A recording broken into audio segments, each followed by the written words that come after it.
So uh so anyway, let's talk about Marlo. So Marlo and Kandi decide once Kandi entered the room at the escape room that they were going to have the event, the energy that Kandi was giving off was she wasn't playing. She had an attitude. She was letting everybody know, I'm not feeling this. So what's up? And the first thing she do, she sat for a minute and then she confronted Marlo. She was like, Marlo, I hear that you've been speaking about me. You know, my name's been in your mouth. And I want to know, what is it about? So Marlo was like, well, can we just talk private? And Drew, you can come. So sure enough, Drew and Candy and Marlo go off to a little section and they start having a conversation.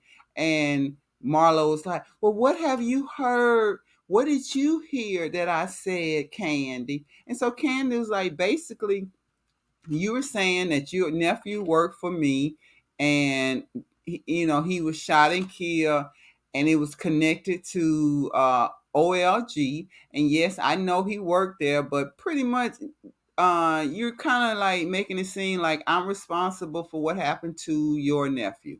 And oh my God, Marlo, no, I didn't mean it like that. I didn't say that. Of course, she didn't own up to it. But then she does make it very clear that, well, when I spoke to you about it, it just looked like you didn't want to be bothered. So I just didn't bother you. And Candy was like, what are you talking about? When you spoke to me about it, I gave you my condolences. I told you I would check to see if he was working with us. At that time, he was no longer working with us.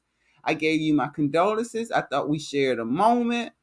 And now I'm hearing almost 2 years later that you're upset. Oh my God. Candy was not feeling it. Candy was so mad. She was like,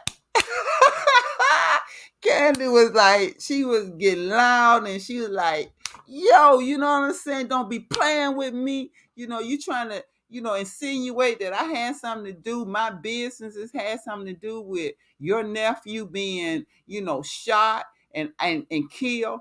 The guy that, who shot him and killed, well, he met him here, Marla. Well, he met him at your restaurant. She was like, what? He didn't work for me. Well, no, he didn't work for you, but he met him there.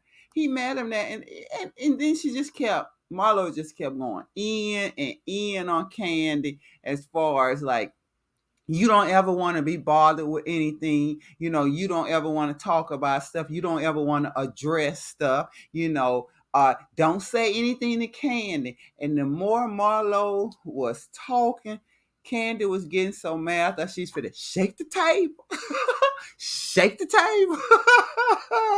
Because Candy was mad. I was like, what? Candy? Is this another shoe? Is this the OLG, the Blaze? What's going on?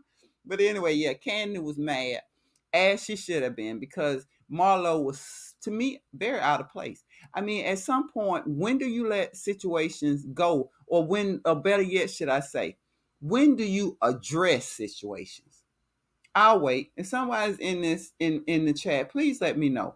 If you have a situation that is a problem for you, something that's really bothering you, how long do you wait before you actually address it? Or do you wait and let it fester? Then when something happens and you get triggered, you want to talk about something from the past that no one even knows what's going on. And then you want to address it in a way that you feel like everybody should be attentive to your needs. And this is what I felt about Marlo. I felt like, Marlo, you are coming at Candy about an incident that happened almost 2 years ago because of what? She didn't get flowers for you.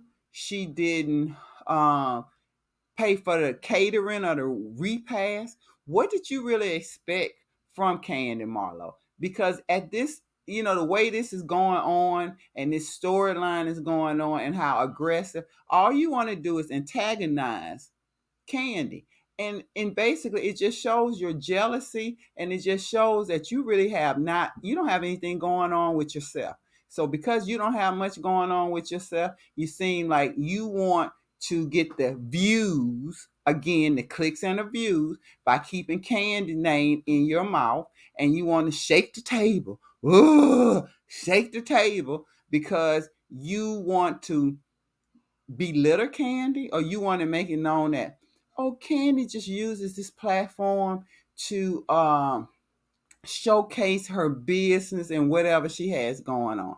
Well, Candace been here. Candace done her time with Real House of Atlanta, and she showed a lot of her life. Like for once, for again, AJ, when he first came on, he was her fiance. He passed. All the drama she had with Mama Joyce. I mean, it's just been on and on. Meeting Todd, her going back and forth with Nene. It's just like Kandi has showcased her life in front of Real House of Atlanta. If Kandi don't show us much more than what she shows us, then you tell me she still has showed way more than you in the first 2 years that you've been on, last season and this season. Please let me know. I'll wait. What have you shown us, Marlo? But you want to call out Kandi. Yeah, Kandi's an OG. And yeah, if Kandi is showcasing different aspects of her life at this point in her life on Real House of Atlanta, it's because she's put in the time. And for you to be coming, for you to be coming at Kandi, it's really low hanging fruit. Go ahead, get you a storyline. Go ahead, let people start to fall in love with Marlo and to see more of Marlo besides you just carrying a grudge on your shoulders, still living in your past, still not being able to let go yourself. And because you can't let go of yourself, then people around you are never going to let go. They're always going to do what they do to you, Marlo, because of how you carry yourself. You, instead of you embracing Kandi and maybe trying to have some kind of relationship with Kandi, a real relationship, maybe a working relationship. No, you want to get on in front of TV, you want to get on TV in front of millions, and then you want to put Kandi in her place. Hmm. Hmm. How you think that's gonna work for you, Marlo? What, you want Kandi off the show? Okay, so what happens if Kandi's off the show? Who's gonna be the star of Real House of Atlanta, Marlo? You? Let's wait. What's your storyline gonna be? Because we've seen the last 2 seasons and more of you taking care of your nephews. We've seen the clothes that you sell, all your designer clothes that you're selling. We see that. And we're happy for you. We're glad you're doing well. But what else are we seeing? So why would we tune in to see you, Marlo?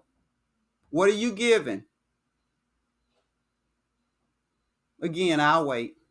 And if you're in my chat, please let me know. I could be dead wrong about what I'm saying and what I'm feeling. But what I am feeling like, this show needs to move fast. It needs to move past all this fussing, bickering over nothing. A bunch of 50-year-old women, instead of us showcasing your black excellence and seeing what you're doing, what you're bringing to the world, we see you all constantly fight episode after episode. So I'm hoping this episode will be the last episode that we see with Kandi and Marlo being triggered by Kandi.